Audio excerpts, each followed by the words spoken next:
you're giving everything you have, guys, life's so exciting. And if you're not, by the way, it's frustrating, right? If you're giving everything you have, it's exciting. If you're not, it's frustrating. There's a great book I highly recommend for all you guys. It is called The Carpenter. Has anybody read The Carpenter? Yeah? John Gordon? Let me read you some of the notes from this book. It was so good. What does it look like when you're at your healthiest, strongest, and best? What does your family situation look like when you're pursuing success in your work? You don't have to write these down. Are you ignoring the people you love the most or making time for them? What matters most to you? What priorities drive you each day? What are you doing that makes you come alive? What are you doing to live and share your purpose? When you look back on your life, what do you want to be able to say about it, and how do you want to feel about it? What will you have wanted to accomplish? What legacy will you have left?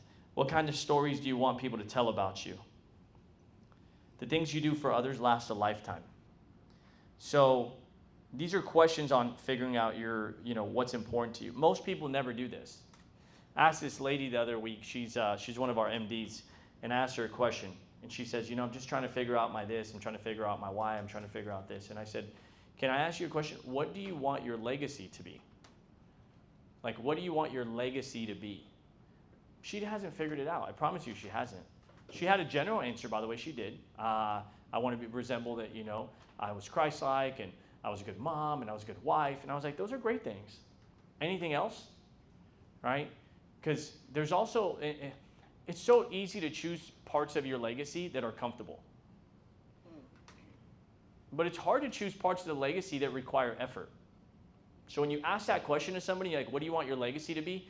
And they give you answers that don't require it, God bless you, they give you answers that don't require them to change. They find areas that they feel that they're good in, that they're strong in, that they succeed in, and they choose those. And they overlook all the other ones that they have to work on. It was a very interesting assessment that I did. And I asked multiple people that question last week. And I said, do you have any part of your legacy on things that you want to leave to your children? Is there any part of your legacy on things you want to experience while you're here on earth? Right? You want to experience. Like experiences that you want, that you have accomplished, things you did with your kids, things you did for your kids. Right? Because a lot of people will hide behind the Bible and God, but the Bible also says that a good person, a good man or a good woman leaves an inheritance for their kids. Right? That means that you had to leave enough wealth for 2 generations. People bypass that part. Yeah, they do. They bypass that. They're like, I'm a good person. I want to be a good mom. I want to be a good dad. I want to be a good husband. I want to be a good this. I want to be a good that, because that's what the Bible says. The Bible says you should also leave an inheritance for your children's children. 2 generations of wealth. And not just a financial inheritance, but a character. But then people go character and they forget the financial. Or they go financial and they forget character. Well, I'm doing really good. We're a great example. We're making all this money. Look at art. Look at this. Look at that. Look at this. That stuff doesn't mean anything. It doesn't matter to me how much money you have if you don't have character. It doesn't. But also, there's a lot of people with good character that don't have money. And they can't do much for other people. I get solicited all the times by the most, I think I get the most solicitations for charities. Because every time they send me one, I can't open it up. If I open it up, I have to donate. No, they sent me one the other day for donkeys. It had a coin, it had a nickel and 3 pennies. And it said, and you could see the nickel and the 3 pennies, right? And it says, don't worry, you can throw this away. Most people throw me away. Yeah, now I'm giving to Peaceful Valley Donkey Rescue. I do. Or they send me like skinny kids somewhere. I'm like, yep, there's another one. Tyler, just add this to the donation list that we give to. They keep sending them to me because they know I say yes. Because I can't look at that and say no. I cannot look at somebody that's hungry and say no. I just don't. I just can't.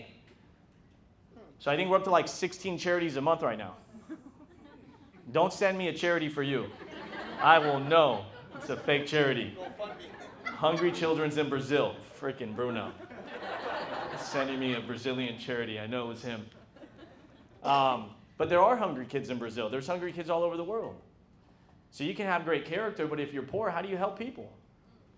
Right? I remember the quote that says one of the best ways of helping the poor is by not being one. Yep. Right? And I'm not trying to say that you have to do this, but there's also great things. Guys, we went to SeaWorld yesterday. You know what's awesome? When I was growing up, SeaWorld was like our family vacation. Like, that's where we went for a family vacation. I found out the other day Daniela hadn't been to SeaWorld, so I was like, hey, babe, yesterday we woke up and we're like, hey, babe, what do you want to do? What do you want to do, babe? Anything where Georgie can walk around? Let's just go to SeaWorld. So we went to SeaWorld, and we get there. And I remember the SeaWorld passes used to be so expensive. When you're broke, everything's expensive. It's a 7-8 month plan. Yeah, it's a credit card. It's take a Coca-Cola can. Okay, it's bring your snacks. It's pack some snacks. You're not getting that $15 chicken sandwich, son. Don't even ask me when we go inside. Okay, don't. When you see all the kids with the little Shamu bottles, you have water bottle here. We go to the water station. Okay, don't be asking me for that refill Shamu drink over there. So we go to SeaWorld. My wife's 35 years old. She's never been to SeaWorld. I'm like, we're going to go see Shamu, the dolphins. We're going to have a good time, babe. So we go. We have a great time yesterday at SeaWorld. And while we're driving there, right, I was listening to this Don Lemon interviewing Elon Musk. So one of the questions he says, so how's the new Roadster coming out? And he's like, well, I can't really tell you much. And he's like, well, can you tell us anything about it? And he's like, yeah, 0 to 60 in 1 second. SpaceX meets Tesla. That's all I had to hear. I went online. I told Danny yesterday we're driving to. I said, babe, go online. We're buying a Roadster right now. It goes 0 to 60 in 1 second. She's like, that's not safe for you, babe. I said, don't worry. It's going to be fine. Buy the Roadster. So you put $5,000 down, and then you wire the other $45,000 within 10 days. So there is no finance vehicle. There's finances. And lately I keep seeing this, what do you call that truck? Cybertruck. The Cybertruck. So after we bought the Roadster, I'm like, babe, buy a Cybertruck too. She's like, stop it. You're just silly. I said, no, I really want a Cybertruck. Look at how much they are. They're $100,000. They're selling right now for $140,000. I said, it's $40,000. I said, maybe I'll buy it, drive it. If I don't like it, I'll sell it make some $40,000 on it. All right? So yesterday we're driving to SeaWorld, guys, and we bought a Roadster and a Cybertruck just on our drive to SeaWorld. Why? Because when you work hard and you have money, you can do the things you want to do. You don't beg people. You don't have to finance it. You don't have to ask people to lend you money. You don't have to worry about borrowing money, right? We're supposed to be the lender, not the borrower.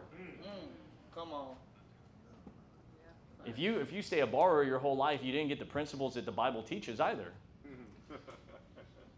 People take all these lessons out of the Bible on character, and they take all these, like literally, Brian something. I'll see if I remember before. So anyways, in one of the books that he talks about, he says, I became a multi-decamillionaire because I saw somebody that had the life that I wanted. So I just went up to him and I said, hey, will you mentor me on how to become a multi-decamillionaire? He says, I'll mentor you if you read this book. And he says, yeah, I'll read the book. What book is it? He says, you got to apply it. He says, yeah, I'll apply it. He says, you sure? Yeah, I'm sure. Whatever you tell me to do, I'll do. He says, here, it's called the Bible.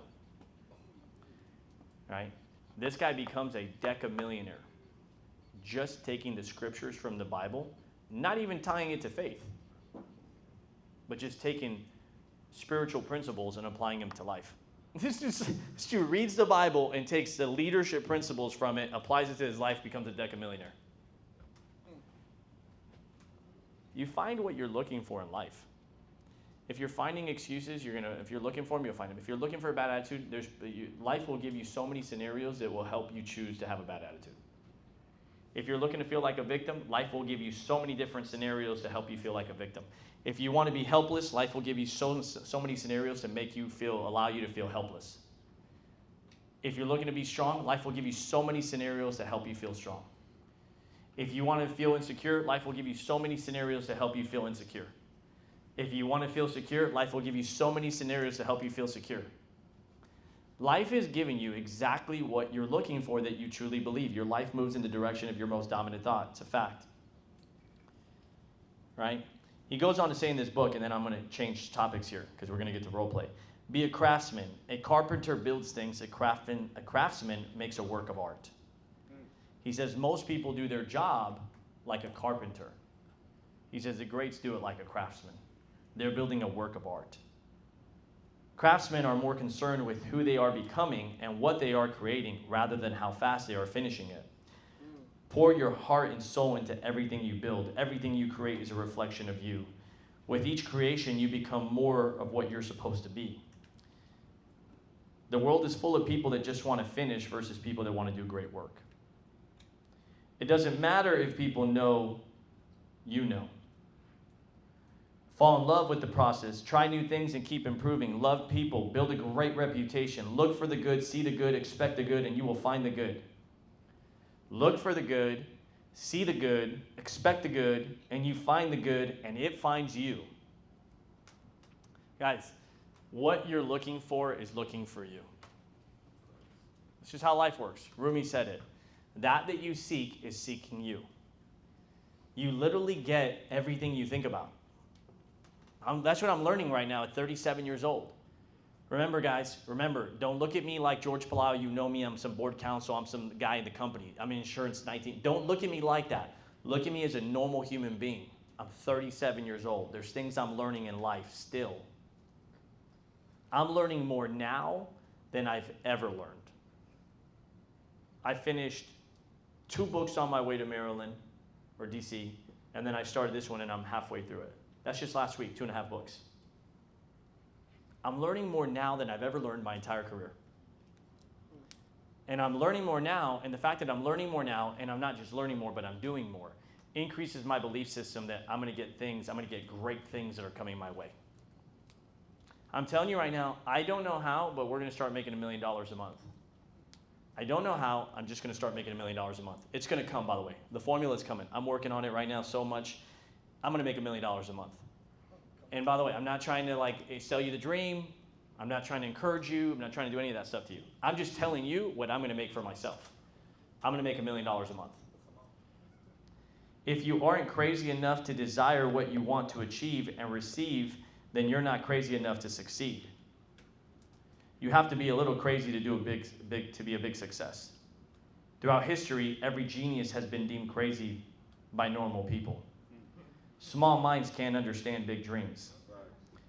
You have to be crazy to attempt something knowing most people fail. Don't get normal, stay crazy. Talk to yourself instead of listening to yourself.